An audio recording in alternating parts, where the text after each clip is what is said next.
10 tracteurs Renault, du 651 jusqu'à l'Ergos, qu'on surnomme souvent les tracteurs bleus, la génération qui a suivi les célèbres tracteurs orange de la marque aux losanges.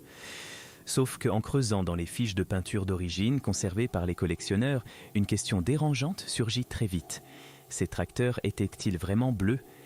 Vous aurez la réponse précise à la toute fin. Restez jusqu'au bout. Bienvenue sur Tragrock.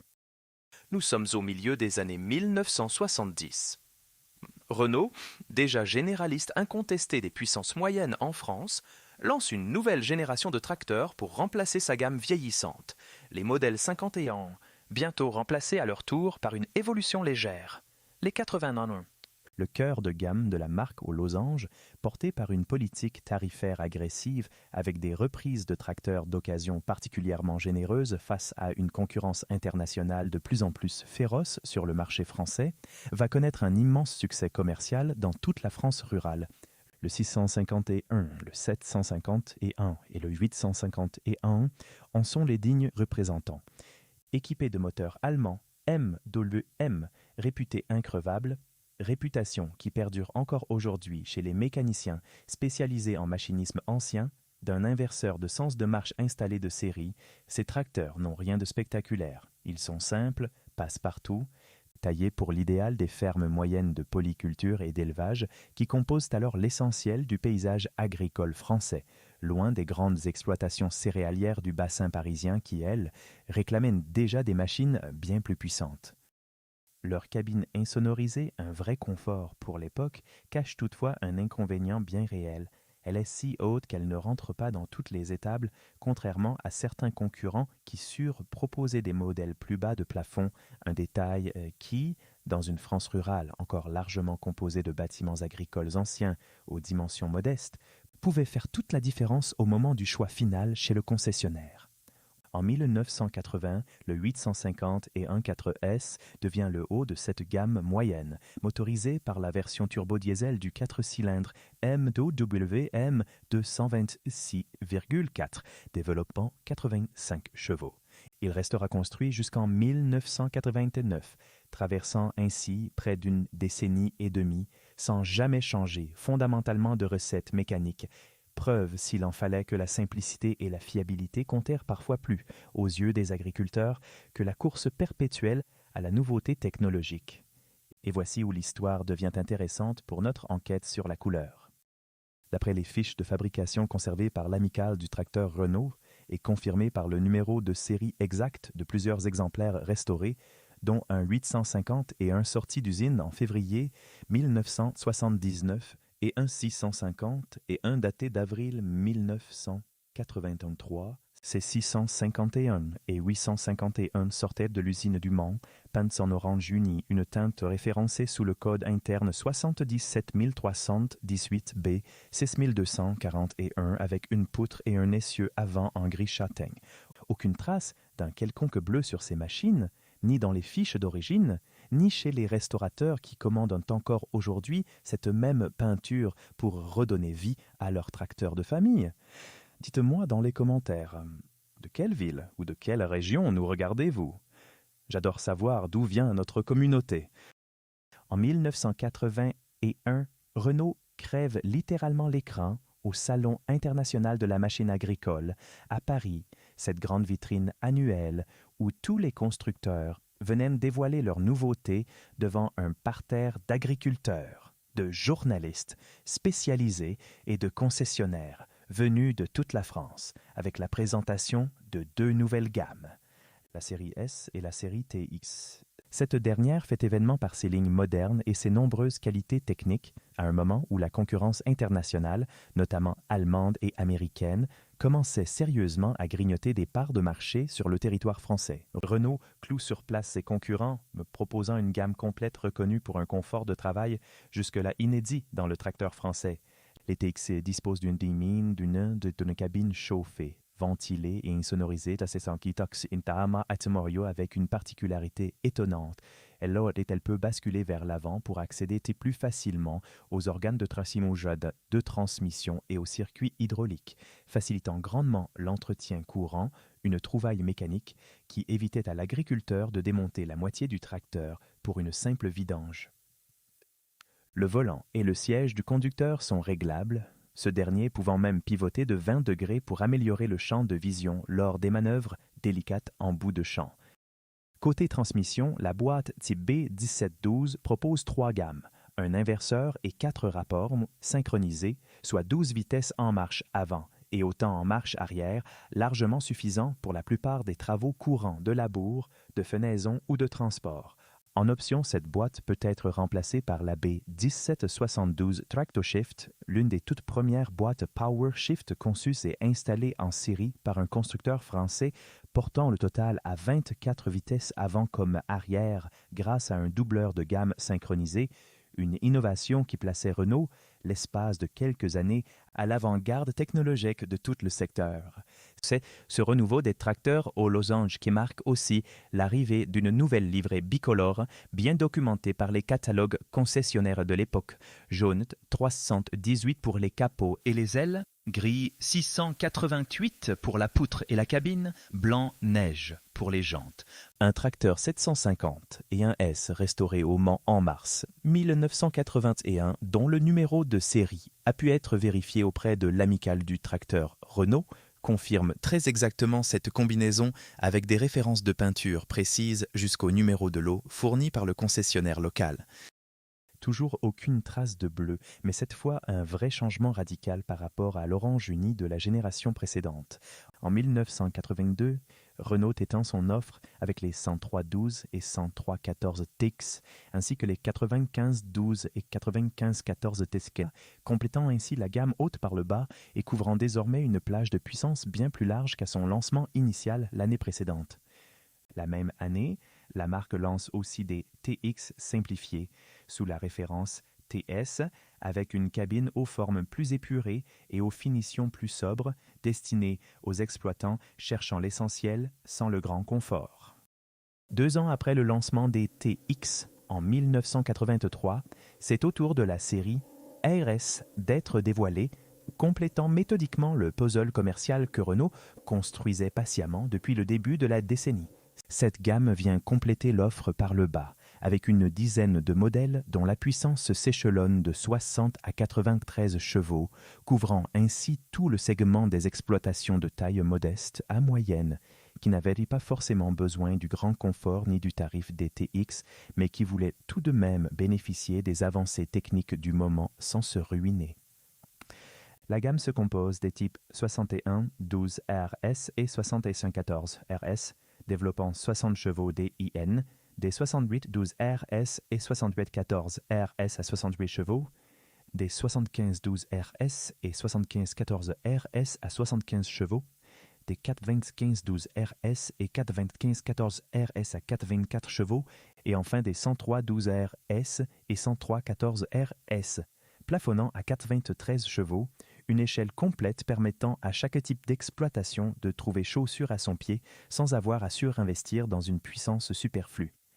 Le chiffre après le tiret 12 ou 14 désigne simplement le nombre de vitesses disponibles à la boîte, une convention de nommage typiquement Renault qui permettait à n'importe quel concessionnaire de deviner d'un coup d'œil les caractéristiques principales d'un tracteur simplement en lisant sa plaque, sans avoir à ouvrir le moindre catalogue technique. Ces RS reprennent la même livrée jaune et gris que les TX lancés 2 ans plus tôt, avec les mêmes jantes blanc neige, confirmant que ce changement de 1981 n'était pas un simple coup d'essai limité au haut de gamme, mais bien une refonte totale de l'identité visuelle de toute la marque du plus petit au plus gros tracteur du catalogue, une cohérence esthétique que peu de constructeurs concurrents parvenaient à maintenir sur une gamme aussi large, s'étendant du petit tracteur familial jusqu'au modèle réservé aux grandes exploitations céréalières. En 1988, Renault sort une série spéciale baptisée Tracfort, habillée d'une livrée blanche entièrement inédite pour célébrer les 70 ans du tout premier tracteur de la marque, apparu en 1918, ainsi que le lancement historique de la branche agricole du constructeur, une branche qui avait commencé modestement avant de devenir l'un des piliers industriels français du machinisme rural, employant à son apogée plusieurs milliers de salariés répartis entre l'usine principale du Mans et ses différents sites satellites. Pour la première fois depuis des décennies, Un tracteur Renault ne sort ni en orange, ni en jaune et gris, mais en blanc, une anomalie chromatique qui ne durera qu'un temps très court. Dès 1989, en effet, les modèles Tracfort reprennent leur livrée orange, tout en adoptant de nouvelles lignes de capot et de calandres arrondis qui les distinguent visuellement des anciens modèles anguleux hérités du début de la décennie. Le 9034TX, rebaptisé 9034 Tracfort X, puis dès le début des années de 1990 9034TX Tracfort, devient le porte-drapeau de cette relance aux côtés d'un tout nouveau modèle 7034 appartenant à la gamme M lancé en janvier 1989. Ce même salon de 1989 voit aussi Renault présenter un prototype, le 9034 FT, taillé pour les exploitations de polyculture-élevage, doté d'office d'un relevage et d'une prise de force avant pour optimiser l'utilisation d'outils combinés, avec la cabine plus basse des modèles M, permettant de mieux circuler dans les bâtiments d'élevage exigus qui posaient déjà tant de problèmes aux tracteurs de la génération précédente. Ces évolutions s'accompagnent aussi d'un traitement anticorrosion des cabines par cataphorèse et d'une meilleure ergonomie des leviers de commande sur toute la gamme, des détails qui comptaient énormément pour des conducteurs passant parfois 10 heures par jour aux commandes en pleine saison des moissons, où la moindre gêne ergonomique finissait par se transformer en véritable douleur physique en fin de journée. Au total, le 9034 TAX de base sera produit à 1023 exemplaires et sa version Tracfort à 1610 exemplaires, un volume relativement confidentiel qui en fait aujourd'hui des pièces recherchées par les collectionneurs spécialisés dans cette période charnière de la marque, avant que ces deux modèles ne cèdent définitivement leur place en mai 1995 aux 95 et 95X, forts de leurs 85 chevaux et d'un nom qui allait devenir bien plus célèbre encore, CRS. En 1993, Renault lance officiellement la gamme CRS, un nom emprunté à la déesse romaine des moissons, qui remplacera progressivement les modèles M, ainsi que les petits et TX encore présents au catalogue. Ce choix de nom mythologique marque un tournant marketing pour la marque aux losanges qui délaisse peu à peu les simples suites de chiffres et de lettres pour des appellations plus évocatrices, une tendance que l'on retrouvera ensuite avec Ergos, Ares, Atlas et Thémis, comme si les ingénieurs du Mans avaient soudainement décidé de puiser dans la mythologie plutôt que dans un simple catalogue de références techniques. Techniquement, le CRS reprend les bases du 90 34M avec un capot plongeant offrant une meilleure visibilité vers l'avant et vers l'outil porté, un atout particulièrement apprécié lors des travaux de chargement frontal ou d'attelage précis, un relevage avant disponible en série sur certaines versions,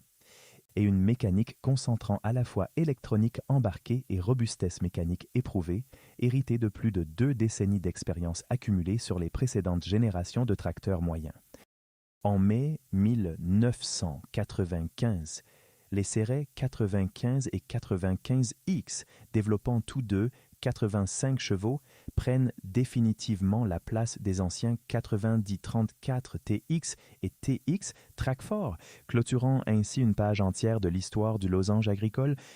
Côté couleur, encore une fois, les fiches d'origine consultées auprès des spécialistes du machinisme ancien confirment une livrée orange et grise cohérente avec celle héritée des Tracfort de la fin des années 1980, avec quelques ajustements de teinte mineurs propres à chaque année de fabrication. Aucune mention de bleu n'apparaît nulle part dans les catalogues concessionnaires de cette période, ce qui commence à rendre notre petite enquête chromatique de plus en plus troublante à mesure que les années passent et que les modèles se succèdent sans jamais dévier de cette base chromatique établie plus de 10 ans auparavant.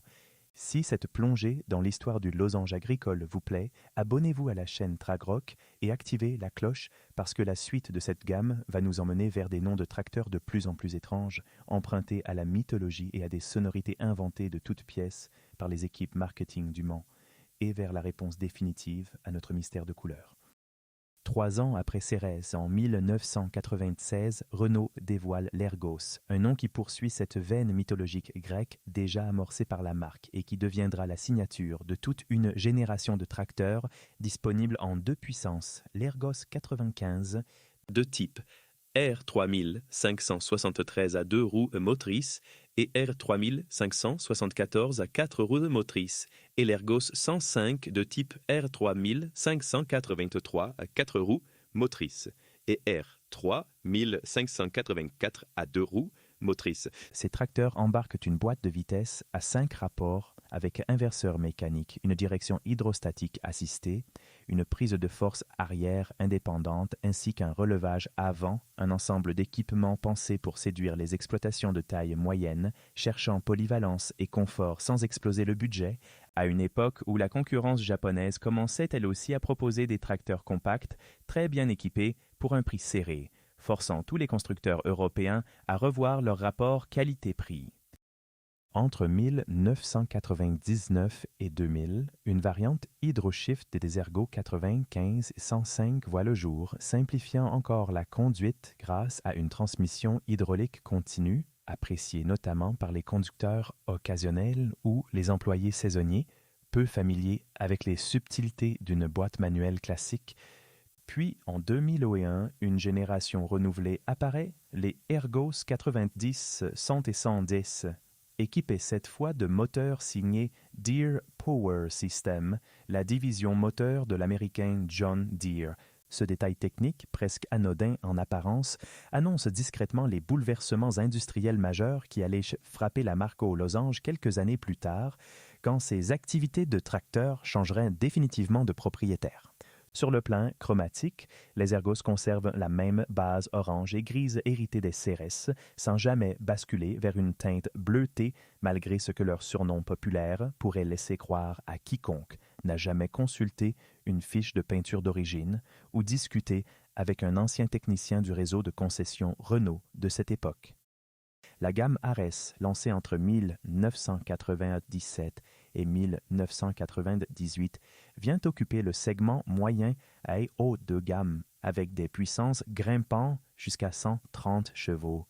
comblant ainsi un vide laissé par des générations précédentes qui peinaient à rivaliser face aux mastodontes proposés par certains constructeurs concurrents dans cette fourchette de puissance très disputée commercialement, un segment stratégique où se jouait alors une bonne partie de la rentabilité de tout constructeur généraliste européen.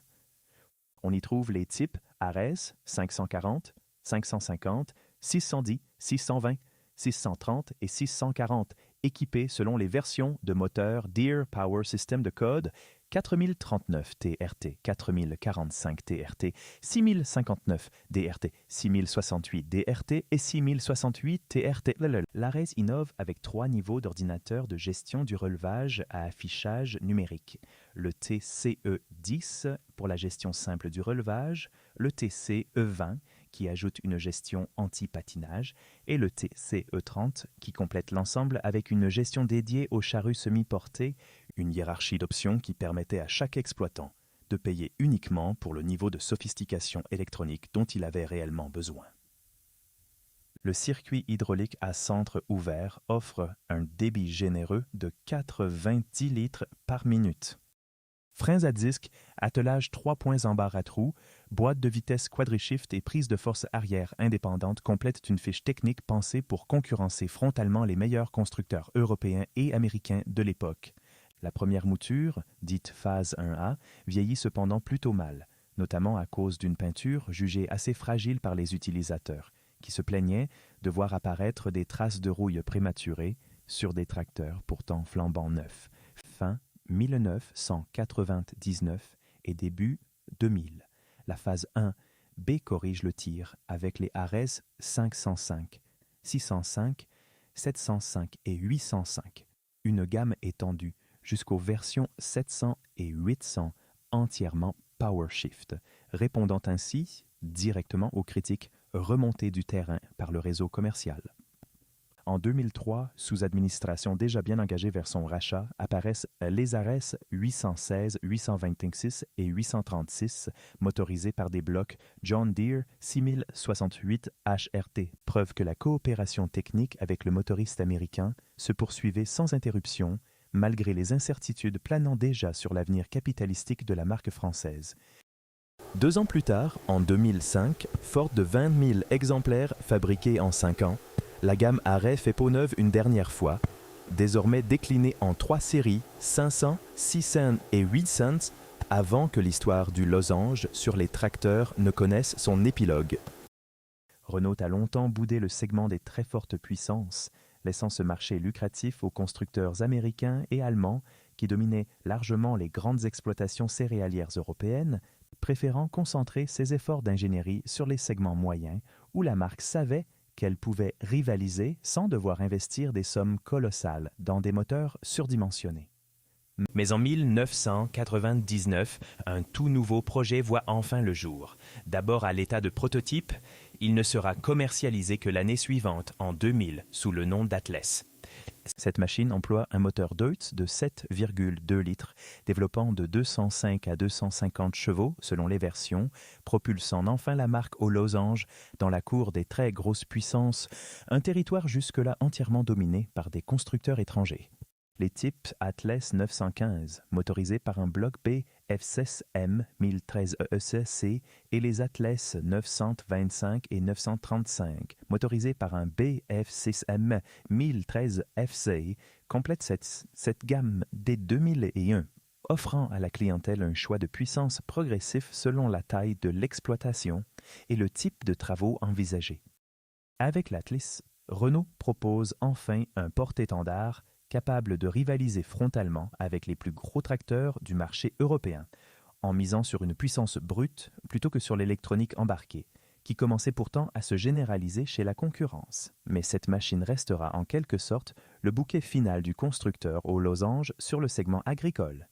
L'Atlas ne sera produit que 3 années sous les couleurs historiques de Renault, avant de passer au vert après le rachat de l'activité tracteur par l'allemand Claas. Autant dire que cette rareté n'est pas légion dans les campagnes françaises aujourd'hui, la plupart des exemplaires ayant fini leur carrière repeints aux couleurs de leurs nouveaux propriétaires, ou tout simplement remplacés par des modèles plus récents, ne laissant que quelques mêmes spécimens conservés précieusement par des collectionneurs avertis. Sur ce modèle-là, non plus, aucune archive ni aucun spécialiste consulté ne mentionne la moindre trace de bleu. La couleur reste jusqu'au bout de l'aventure Renault, fidèle à cette base orange et grise héritée du début des années 1980. L'année 2000 marque un tournant stratégique majeur pour Renault Agriculture, une année charnière durant laquelle le constructeur français semble vouloir combler en quelques mois tous les vides laissés dans sa gamme au cours des décennies précédentes. En plus du lancement de l'Atlas dans les grandes puissances, la marque dévoile Themis, qui vient doubler l'offre dans le segment le plus important du marché, celui des tracteurs entre 100 et 150 chevaux, ainsi que de nouveaux Ceres et Sergos pour la polyvalence en puissance moyenne, complétant ainsi en une seule année quasiment l'intégralité du catalogue de la marque, un exploit industriel rarement égalé par un seul constructeur sur une période aussi courte. Le Themis 550 type H3911, embarque un moteur John Deere 4045 TRT52, un bloc réputé pour sa robustesse dans le milieu du machinisme agricole international. Le Themis 610, type H3922, reçoit cette fois un bloc italien Iveco 8065.05 NA. Les Themis 630 et 650, type H 3932 et H3942 sont motorisés par des Iveco 8065.25 respectivement en version LTC et TC.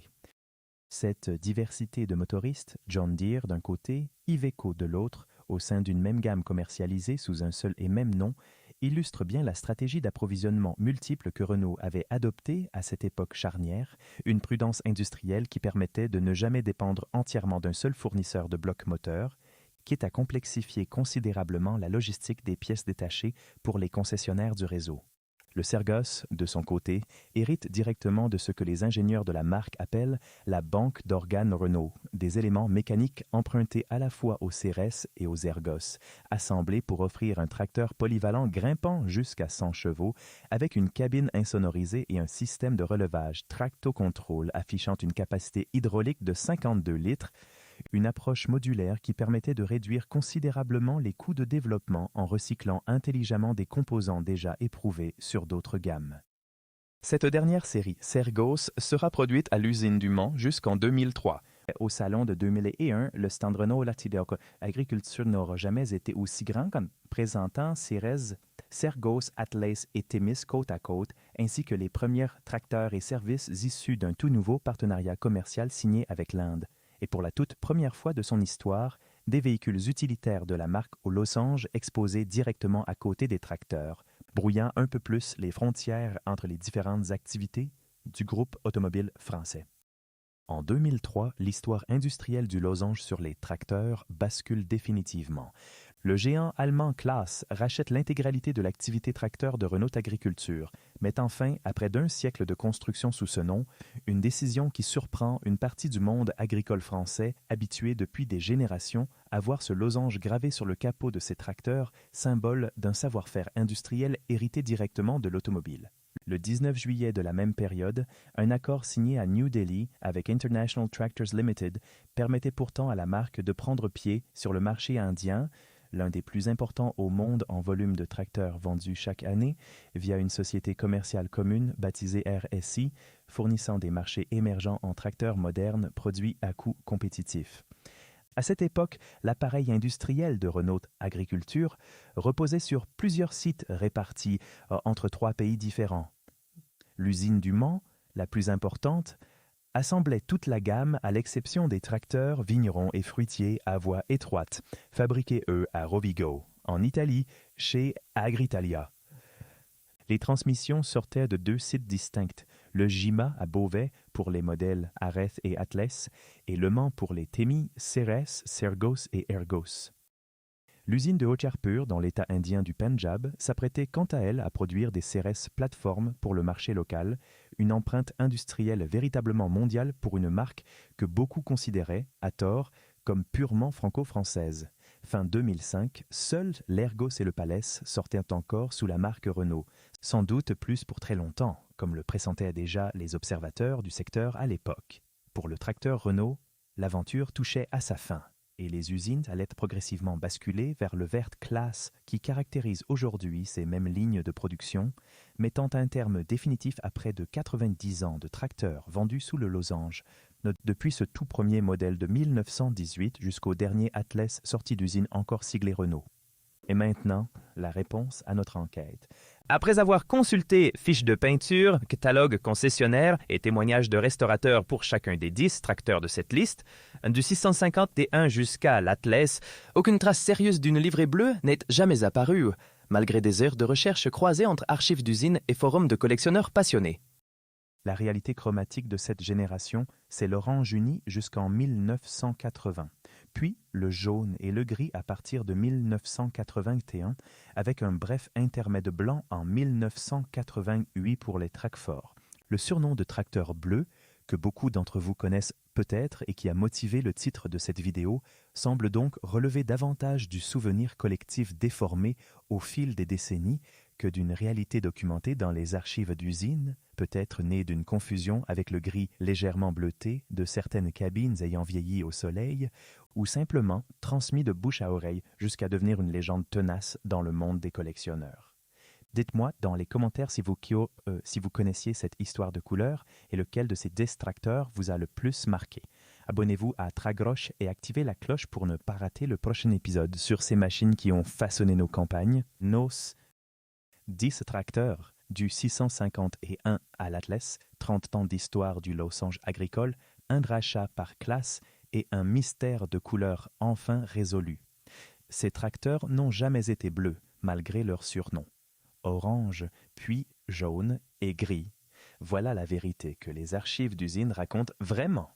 Abonnez-vous à Tragrock, laissez un commentaire, activez la cloche. À bientôt pour un nouvel épisode.